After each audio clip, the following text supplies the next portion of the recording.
guys, so I am back with another review, and this one is going to be for the Bone Shard War. Is that not just stunning? I love this series, I love this book, I love this cover. I do not love my eyeshadow right now. I am not good at it, so I was practicing earlier and I can't take it off. So I apologize if it's a little distracting looking during this video. I'm trying to get better at it. So anyway, don't follow me for makeup tutorials.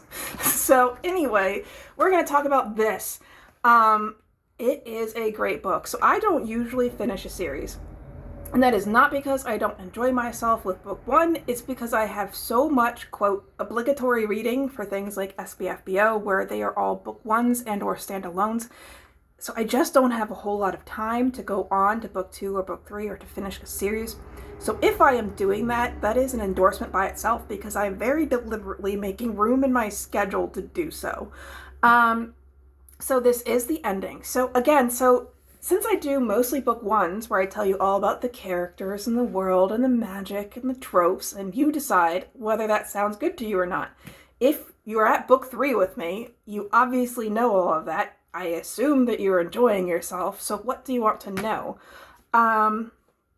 So endings can absolutely ruin a great series. I've only had it happen a couple times, but I've had a few unbelievably great series and I get to the end and it just bounces right off me. I'm like, oh no.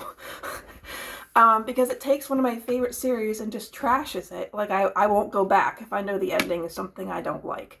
And obviously that's going to vary person to person. There are probably people who very much enjoyed the endings that I bounced off of. But nevertheless, there was a lot of stuff I was concerned would either feel rushed or wouldn't get answered. This is the biggest of the three in this series, so I do not feel it was rushed. I felt the pacing was great. I felt most, if not all, of my questions were answered. And because it's bigger, I felt like the interpersonal relationships were resolved in a satisfying way. Of all the arcs, I actually found that Sand resonated more with me in this book than she has in the last two. She has a lot more growth in this one. Like the last couple books, she's just been angry and vengeful, and that's just been her MO. So she has extra character traits in this one. Lynn continues to be Lynn. Jovis goes through hell in this book. He is under control through bone shards, through Kafka, like a pirate guy, and he's making Jovis do all these terrible things.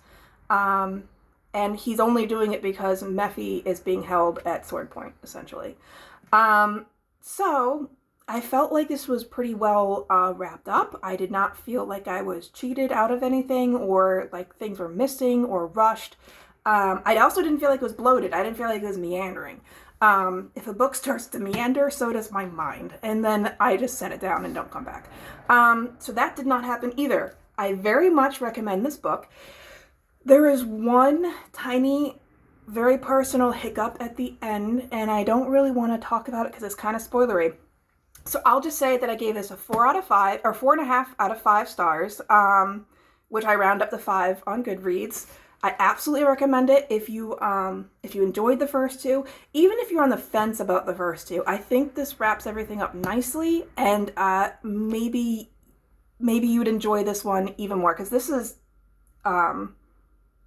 definitely a good conclusion. I don't know what else to say about that. So now I'm going to talk about a little bit of spoilers, why I didn't give this the full 5 out of 5. And it is very, very spoilery. So I would click away now if you have not finished this book, if you didn't get the ARC. Even if you're someone like myself who doesn't mind spoilers, this is still fairly large. Okay, giving you all a second to click away. So it's Jovis. Jovis gets put into what he thinks he's going to sacrifice his life to save everybody else, and he gets put in a very dangerous situation, and he basically dies. He severs the link with Mephi. He so convincingly dies. I never click. If you kill a character, right, if I think he should be dead, then he needs to stay dead. I've never... Even if I love the character and I don't want them to die, I do not enjoy revivals where miraculously someone is saved at the last moment. It just never clicks for me, even if I desperately want it to, because it severs the realism for me. it kind of takes me out of the moment if I think someone should be dead and they're not. It's, so anyway, that is really my only complaint. Jovis goes charging into his own death and survives at the end. And basically, you know, if you're going to have 5 or 6 main characters and you're going to go through a giant bloody war where islands are sinking and there's mass death and chaos everywhere, and basically everyone makes it through, I know a lot of people like those stories, and I'm not saying I wanted them all to die. I just, I know that people should die in war, and when they don't, I'm like, wait, what? So anyway, that if you may feel completely differently, and that's totally fine. So thank you so much for watching. I apologize for my whack makeup today, and have a beautiful day.